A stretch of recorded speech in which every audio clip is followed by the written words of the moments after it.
mucha gente, bueno, conoce a Juan Carlos, que es miembro de la Comisión Pontificia para la Protección de Menores, que son víctimas de abusos clericales. Y Juan Carlos, que tengo el gusto de conocerlo hace mucho tiempo, fue uno de los primeros en Chile que se atrevió con valentía, con mucha valentía, a denunciar las atrocidades del cura Caradima, iniciando así, yo creo, una larga y muchas veces dolorosa procesión en busca de justicia y de reconocimiento, y que lo llevó al final a conocer al Papa Francisco.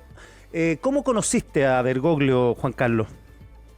Bueno, Quique, como todos saben, después de la investigación de Scicluna y Bertomeu, nos invitaron al Vaticano y ahí me quedé una semana con el Papa, Jimmy José también, y pudimos hablar con él y después él y yo seguimos conversando y se desarrolló una amistad que duró hasta ahora. Digamos que lo veo cada mes, lo veía cada mes, lo hablamos por teléfono cada 2 semanas, lo ayudé con varias cosas y él me ayudó a mí con todo, así que le debo mucho al Papa. Antes de preguntarte un poco cómo era el Papa, te quería preguntar qué significó para ti y para José y también para... Ay, se me olvidó el nombre. Jimmy Hamilton. Jimmy Hamilton, Mm. que fue el que dio la entrevista en Informe Especial en TVN. ¿Qué significó Ujú. pasar de ser unos parias para la iglesia chilena que negaron lo que ustedes estaban denunciando, que tuvieron cero bondad con ustedes, Mm. pasar a ser... a tener conversaciones con el Papa respecto de lo que les había ocurrido a ustedes, Mm. nada menos que con el Papa? Sí, yo creo que fue importante no solo para nosotros tres, pero también un poco para destapar toda la mugre que había ahí, ¿no? Esos obispos corruptos, malos, cardenales encubridores, y llevó al Papa a pedirle la renuncia a todos, cosa que nunca se había hecho en la historia. Y eso me da satisfacción en lo personal por mi caso, pero más satisfacción me da porque se pudo abrir esta porquería que había ahí y que en el fondo había que sanar y que hay que seguir sanando. Las cosas no están de ningún caso listas, digamos.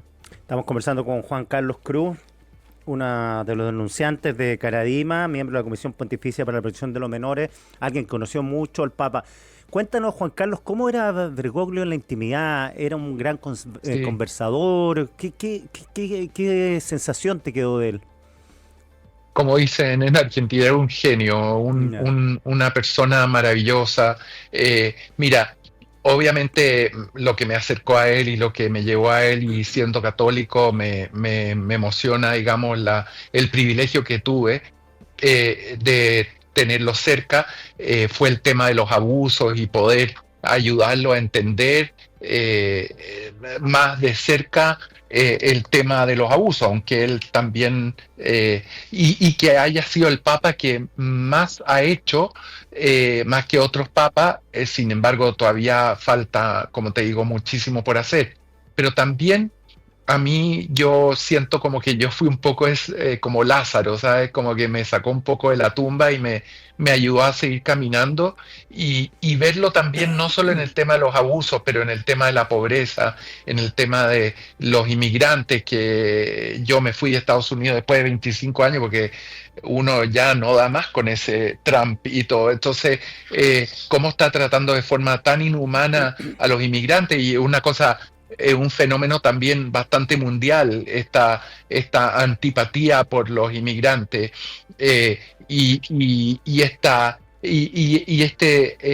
También me impresionaba el Papa cuando hablaba sobre el derecho de todo el mundo a la salud, yo trabajo en Ucrania una vez al mes casi, eh, y, y, y me impresiona su amor por Ucrania, lo que me iba después de Ucrania, me iba al Vaticano a contarle lo que había vivido, el horror que estaba sufriendo en Gaza. Entonces me impresionaba tener acceso a ver y que me contara todas esas cosas cuando me sentaba una tarde entera en su living afuera de su pieza a conversar, a tomarnos algún té o algo así, y no sé, y reírnos también porque tenía un sentido del humor espectacular. Oye, Juan Carlos, a raíz de lo que me Mm, cuenta, me salta a mí una duda mm, respecto de cuánto la curia, la alta curia, donde estaba Bergoglio, siendo un ser muy mm. sencillo, por cierto, pero Sí, fue papable no una vez, dos veces, sí. cómo a esta altura recién Mm, empezaban a someterse a una inmersión profunda en el caso de los abusos, cuando esto venía Legionario, Marcel y caso Los Ángeles. Entonces mm. uno dice, bueno, ¿cómo la alta curia quizás está desconectada de esto, no? Sí. Bueno, no solo la alta curia, hay mucha gente buena, eso yo, o sea, tengo que ser justo, hay mucha gente buena, pero hay mucha gente mala también. Y los malos son tremendamente malos. Y entonces, no es solo en la curia, a veces hay diócesis en el mundo, en países enteros que todavía te dicen, no, pero si esto no pasa aquí, como si yo acabo de hablar con 4 víctimas de tu diócesis o de tu país, ¿sabes? O sea, eh, todavía, por eso te digo que el Papa Francisco pavimentó este camino, pero el camino que queda todavía es enorme por recorrer. Hay víctimas que todavía no tienen justicia, que es impensable. No puede ser que por el mundo paseen personas que han sido abusadas en la iglesia y que estén mendigando justicia. Eso no puede ser. Y cuando ustedes le contaban de el caso particular de Caradima, ¿cuál era su impresión?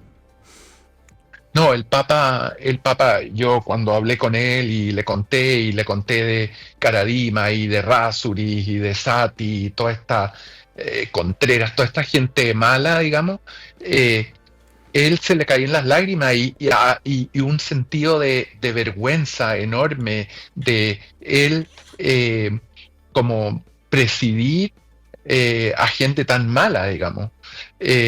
Entonces, por eso a Caraíma lo sacó de cura, a Errázuriz lo echó del C9, de su grupo asesor, Sati renunció, en fin, y ahí están el legado triste que ellos tienen. Pero el Papa Francisco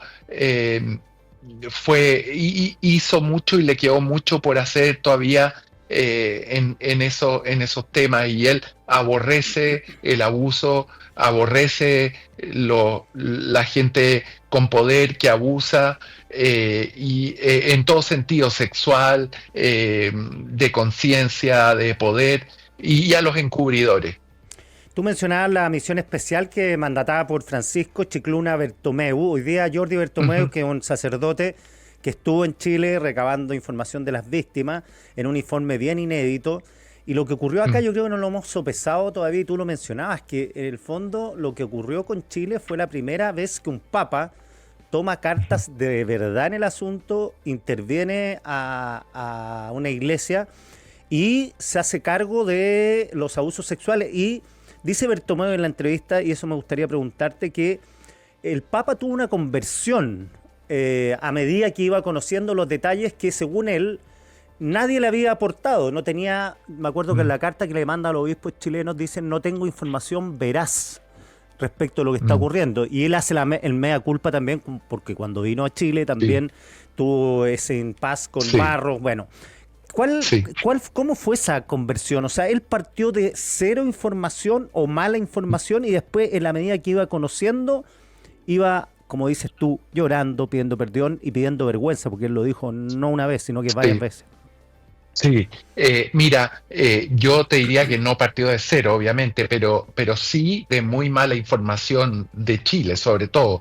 Errázuriz y sus colegas, digamos, eran unos expertos en malinformar no solo al Papa, al Vaticano. Entonces, claro, uno entiende y no entiende, pero a la larga yo me alegro que cuando el Papa pidió perdón porque dijo me he equivocado, lo reconoció públicamente, y Chile, como tú dices, yo creo que la historia va a seguir diciendo lo importante que fue porque gatilló un montón de otras cosas y yo creo que una de las grandes cosas del Papa Francisco es que si bien no le dio el tiempo porque es enorme el poder solucionar el tema de los abusos, que falta mucho, pero sí tuvo la valentía de llamar las cosas por su nombre y seguir cateteando, como decimos en Chile, para que esta escoria del abuso se elimine de la iglesia y ojalá de todas partes. Oye, y la curia que está por tapar esto, por obviarlo, ¿cuáles son sus argumentos? Porque es bien insostenible, ¿no? ¿Cómo que la curia No, digo las personas que dicen, la verdad que no hablemos de este tema, de los abusos sexuales, sí, escondámoslo, sí. mintamos para que no se sepa. ¿Cuál es el Sí. argumento? ¿Mm? No, no es una vergüenza, es esta obsesión espantosa de ocultar, de salvar la institución antes que a las personas que han sufrido, digamos, Mm. y a los criminales que han cometido los crímenes de abuso y de encubrimiento. Entonces, eso tiene que terminar, que hay gente todavía que lo hace. Bueno, yo personalmente, yo sé que mucha otra gente en memoria del Papa Francisco vamos a, a seguir peleando en su nombre para que esto termine de una vez por todas. Estamos conversando con Juan Carlos Cruz, uno de los denunciantes del caso Caradima, cercano al Papa. ¿Qué pensaba Bergoglio de esa curia que pretende tapar las cosas? Bueno, él le cargaba, le Mm. cargaba las curias, las mentiras, los encubrimientos, tapar las cosas. Eh, Él hacía lo que podía, porque también uno piensa, bueno, yo me di cuenta, un papa puede hacer lo que quiera, y la verdad es que puede hacer lo que quiera, pero a veces está muy limitado, Mm. no sé, hay unas corrientes tremendas y muchos otros que le dicen sí a la cara y por la espalda hacen otra cosa. Pero te digo que el Papa era valiente y el Papa se enfrentaba y el Papa llamaba las cosas por su nombre y el Papa aborrecía todo esto. Oye, Juan Carlos, ¿qué crees tú que va a ocurrir ahora con el tema de la persecución de los abusos, la justicia a las víctimas? ¿Tú crees que una vuelta sin retorno o estas fuerzas que están siempre presentes en el Vaticano, como dices tú, son profundas y son históricas, van a haber un retroceso en esto? Difícil decir. Yo espero que, eh, que la gente buena prevalezca, que la hay un montón en el Vaticano también y en todas partes, pero eh, o sea, yo creo que lo que ha hecho el Papa Francisco es abrir una grieta que ya no se puede cerrar. Lo mismo con el rol de la mujer en la iglesia, lo mismo con varias cosas que él hizo que no se pueden cerrar, espero. Desgraciadamente, viendo Estados Unidos, uno dice, sí, las cosas verdaderamente pueden ir para atrás, pero yo espero que el espíritu del Papa Francisco prevalezca y las cosas que él abrió se sigan abriendo más. ¿Tienes fe en el cardenal Chomalí? Le tengo respeto al cardenal Chomalí y espero que lo siga haciendo bien. Juan Carlos Cruz, 1.000.000 de gracias. Como siempre, un agrado. Te agradezco No, infinitamente esta gracias, conversación. Quique. Un abrazo. Listo, Cuídate. amigo, un abrazo enorme, cuídate. Chao. Chao.